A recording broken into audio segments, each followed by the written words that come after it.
Hello, everybody. Welcome back to Pacers Daily. I am your host, Hery Acosta. Happy Monday. Let's get straight into this. There's a lot to talk about. And also, I am going to talk about indie sports in general towards the end, just because there's still not a lot of crazy Pacers news, but there's just a little bit to talk about.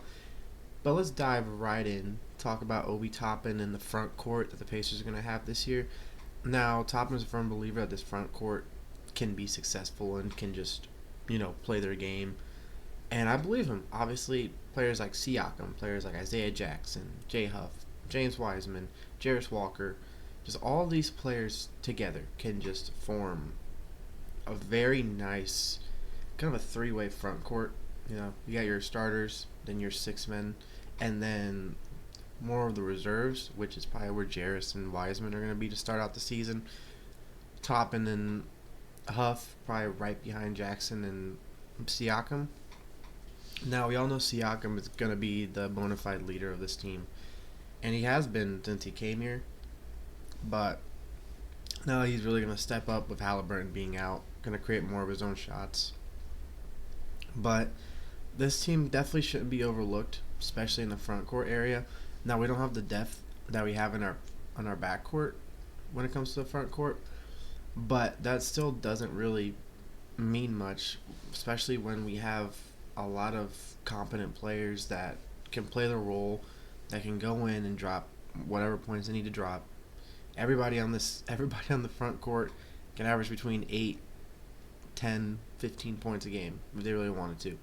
That's just all how, if they stay consistent and they can just go on the floor and play their best game every night, there's going to be absolutely no problem with this team next year. Now, next we're going to talk about Andrew Nembhard.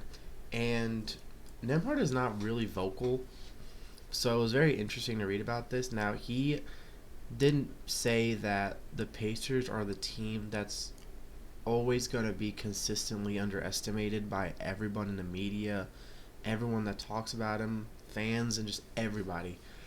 And I've never agreed with him more, just because the Pacers are perhaps the most underestimated team that I've seen in the last few years.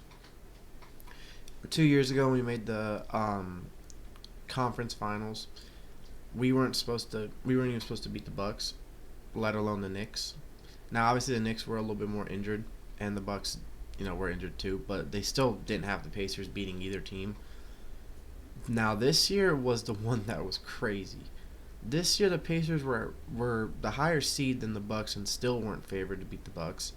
They absolutely were not favored to beat the Cavs. Everyone had the Cavs in 4, 5, 6, or 7. The Knicks were favored by a lot in that conference finals.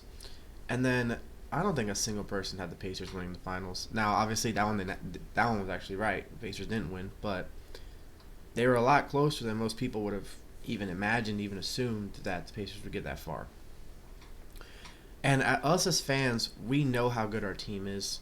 We know what they're capable of and the players that we have, and we know that this team can still make it far just with the chemistry that they've built. And obviously everyone that comes in is just going to be a part of that chemistry. We don't really go for players that we know won't fit the chemistry.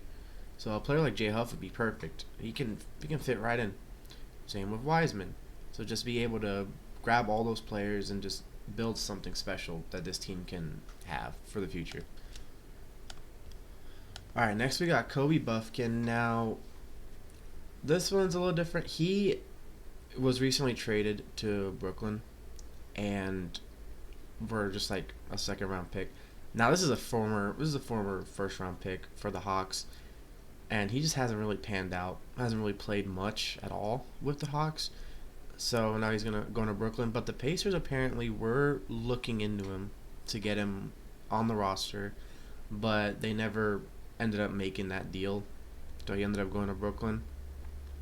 Now, I wouldn't have mind a player like Buffkin on the team, someone that can come off the bench, someone that has potential, but just he hasn't even remotely scratched the surface of what he's wanting to show, what he wants to show the NBA that he can do. And he's kind of just stuck in that weird spot where he's a late first round pick, So basically, the late first rounders aren't as viewed, obviously, as the lottery and the top 5, top 10 picks, but they're still first round picks. They're still people that you would think would be, at least on their teams for the first 4 seasons of their career until it's time for a new contract. But they gave up on Buffkin really quick, so I do wish him luck in Brooklyn. All right. Last but not least, I just want to talk about indie sports again. I've talked about indie sports before, but I think after yesterday, I think they deserve a little bit of time. So you're in 3 months, we have seen the Pacers make the finals. We have seen the Colts confuse everybody in the offseason with whatever the heck they were really doing. Obviously, Jim Irsay passing away right before the Eastern Conference Finals, and then them picking Daniel Jones over Richardson, and what confused a lot of people. But now the Colts are 3-0, and I know what people are thinking. Well, you only really played the Broncos, really the good team we played. Okay, but the Dolphins are supposed to be a playoff team. And the Titans, the Titans have a good future, but they also have the number 1 pick this year. If you look at it, the Colts actually have the latest drafted quarterback of any team in the AFC South. Both Richardson and Jones were drafted after because obviously you got Ward and Lawrence, which were number 1 picks, and Stroud was the number 2 pick. Richardson was a 4th pick. Jones was a 6th pick. So all those players, we have one of the more, and that's still funny at the 6th pick, but he's also the only one that wasn't drafted by the team he's playing on, because obviously we didn't draft Jones. But so far he's looking great. Jonathan Taylor, 3 touchdown game, and just I'm very happy to be a Colts fan right now. And then the other team I want to talk about is the Fever. They beat Atlanta, which like with the Pacers, Fever were not, no one said the Fever was going to beat Atlanta. Everyone had Atlanta beating the Fever. Fever came out, won that game, won the series, and now everyone is underestimating them against the Aces again. And then the Fever went out in Vegas and crushed the Aces in Game 1. Now, obviously, it's just Game 1, but this is a team that's missing 5 players. One of them being Caitlin Clark. Another one being Sophie, who's your six woman. Another one being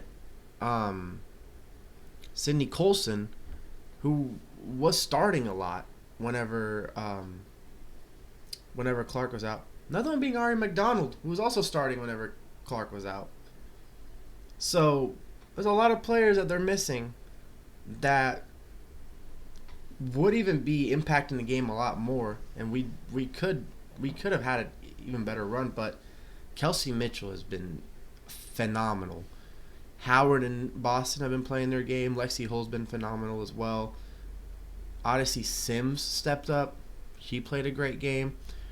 So I just want to congratulate every team on how they're doing right now, and I'm just excited to see what else is in store for both teams and the Pacers as well. Obviously, I'm gonna keep bringing out these videos every Monday through Friday, So like and subscribe. But I'm your host, Hery Acosta. This is Pacers Daily. Boom, baby, and go Sirs.